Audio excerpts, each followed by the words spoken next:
Welcome to vintagesf. I'm Richard Rempel, and today I want to talk about Robert Charles Wilson's The Chronoliths from 2001. But before we get into it, let me mention that this is the fifth book that I'm reviewing of Robert Charles Wilson within perhaps the last year. He's a Canadian author, and I've really taken to his work. Perhaps his best-known work is Spin, which won the Hugo Award.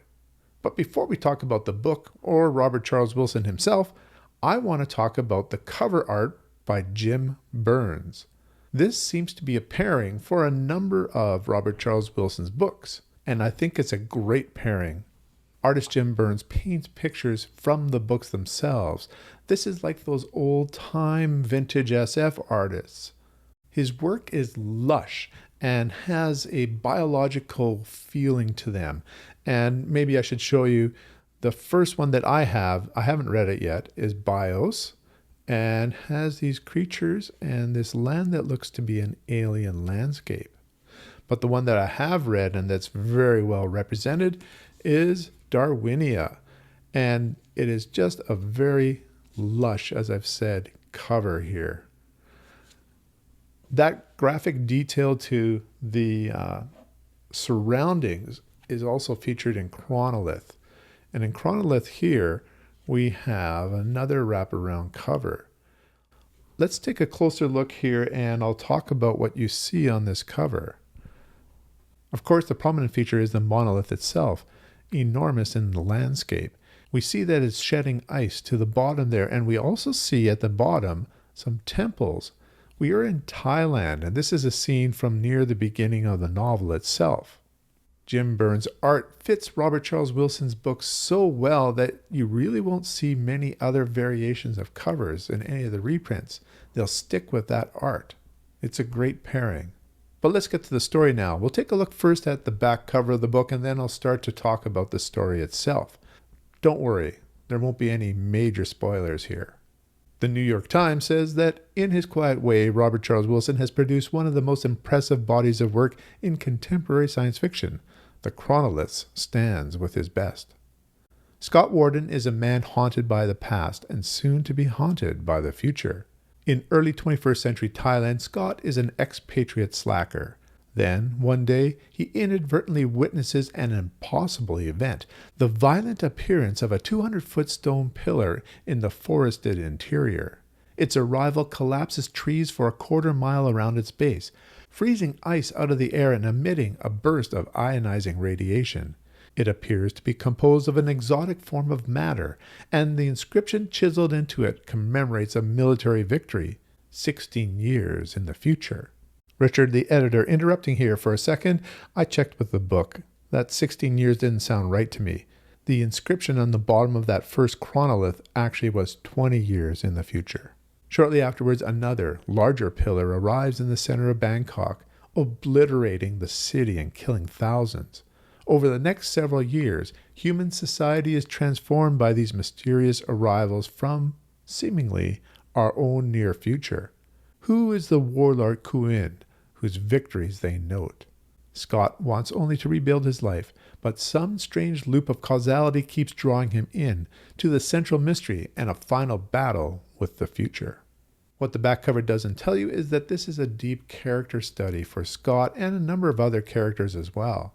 At the beginning of the book, Scott has an argument with his wife, and he leaves his wife and child to go exploring with a friend.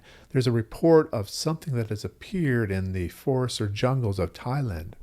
They skirt some of the security around this new giant monolith that has appeared. There's an inscription on the pillar, and it celebrates a military victory by a warlord named Kuin. This victory happens 23 years in the future, and somehow he sends a monument back in time and plants it in that location. You can't help but think of Percy Shelley's Ozymandias.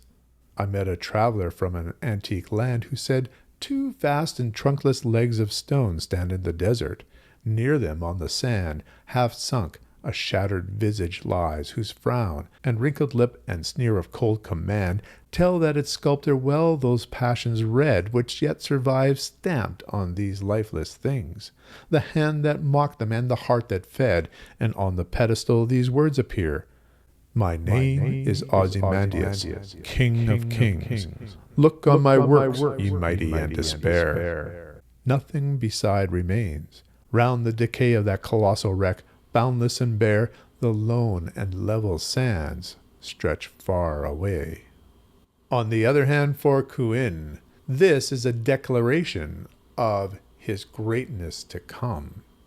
I think this is a very interesting comparison. I'm sure that Wilson was wanting us to think about this. Now, Scott and his friend are arrested by the military and becomes enthralled with this first investigation into this monolith. They call it a chronolith, chrono for time and lith for stone. As a result, Scott's relationship with his wife starts to spin out of control and she leaves him. She goes back to the United States.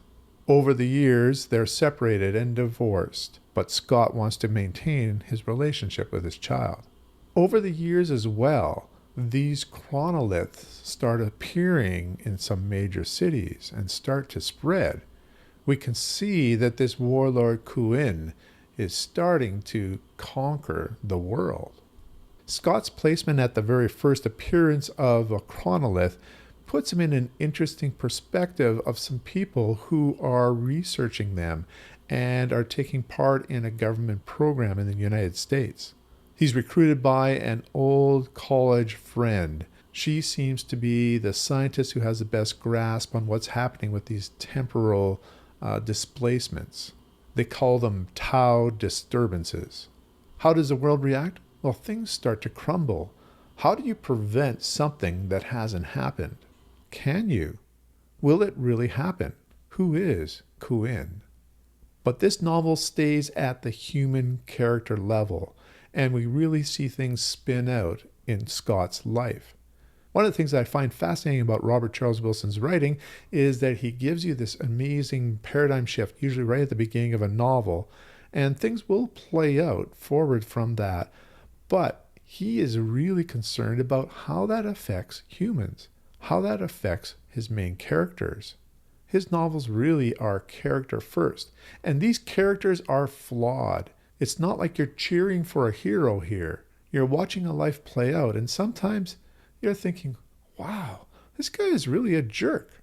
And then other times you sympathize with him, and it's very interesting to see as that character moves through these 20 years where you end up with that character. I think I've heard this as either a strength or a weakness for those who read Robert Charles Wilson.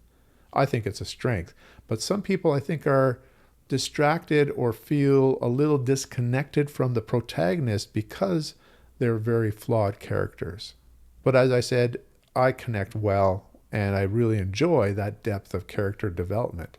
I think Chronoliths stands up there with his other writing. I liked it a little bit better than Darwinia.